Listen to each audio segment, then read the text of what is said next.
If A B C is a right triangle, जिसमें angle B 90 degree है, and A B is equal to 12 centimetre, B C is equal to 5 centimetre, then we have to find first number 10A, second number cot सी।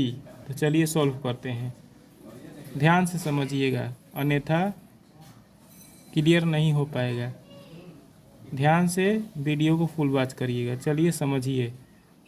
एक त्रिभुज बनाइए ए B सी, जिसका एक कोण 90 degree है, कोण बी 90 डिग्री है। ऐसा हम लोगों को त्रिभुज बनाना है जिसमें कोण बी 90 डिग्री होगा। तो यहाँ पर हम लोग बी मानेंगे, क्योंकि कोण बी 90 डिग्री है। तो यहाँ पर बी मानेंगे, ए यहाँ पर मान लेंगे और सी यहाँ पर मान लेंगे। कह रहा है ए बी बराबर 12 सेंटीमीटर, तो यहाँ पर 12 सेंटीमीटर मानेंगे।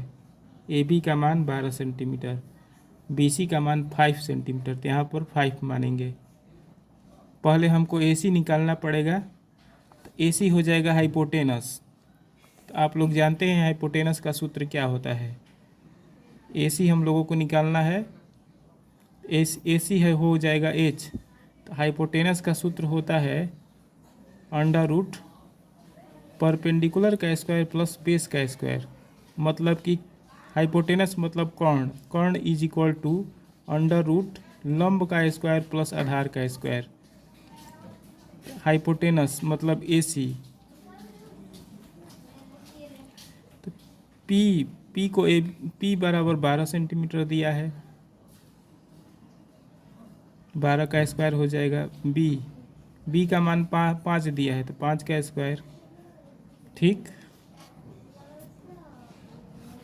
12 का स्क्वायर 144, 5 का स्क्वायर 25, 144 25 जोड़िएगा तो 169, 169 हो जाएगा। 169 का वर्गमूल हो जाएगा 13। मतलब कि हाइपोटेनस आ गया 13 सेंटीमीटर।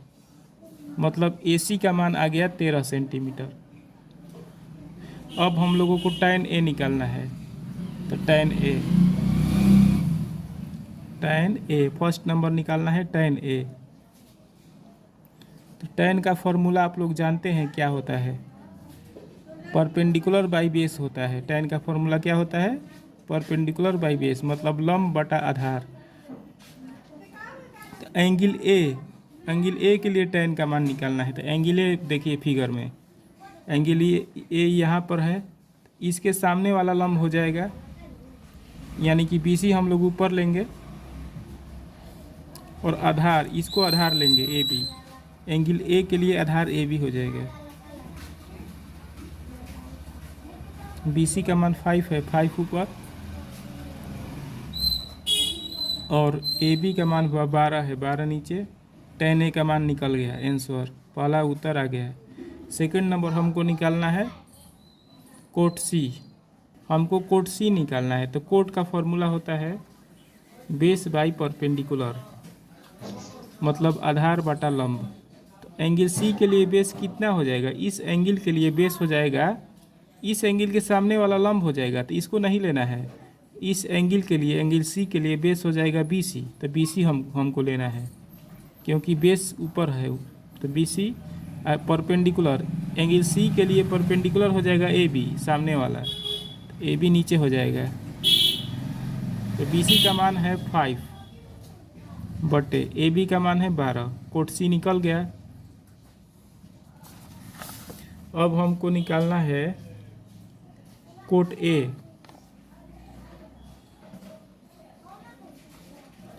कोट का फॉर्मूला बेस बटा परपेंडिकुलर। ए के लिए बेस कितना हो जाएगा, कोट A है तो एंगल A देखिए, एंगल A के लिए बेस हो जाएगा AB, क्योंकि एंगल A के सामने वाले को लंब कहेंगे, लंब हो जाएगा BC एंगल A के लिए।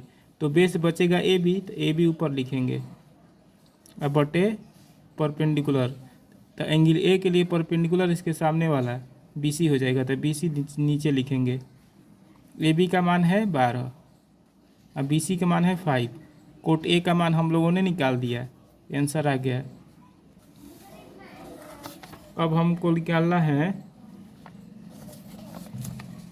tan c निकालना है हमको।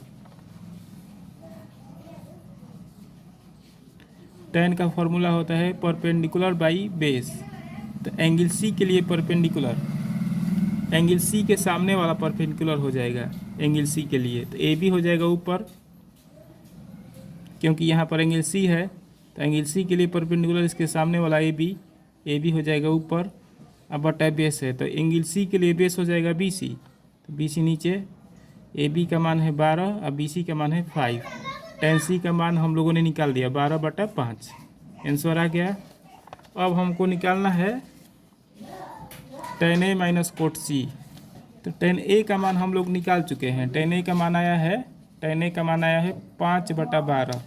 तो यहाँ पर लिखेंगे 5/12 माइनस कोट सी का मान हम लोगों ने निकाल दिया है 5/12। देखिए यहाँ पर, तो यहाँ पर लिखेंगे 5/12।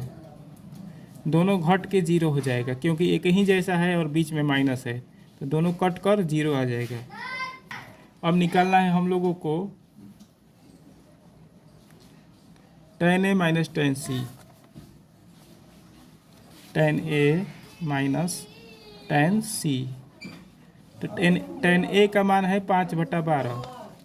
देखिए tan a का मान है 5/12, तो 5/12 लिखिए यहाँ पर, माइनस tan c का मान है 12/5।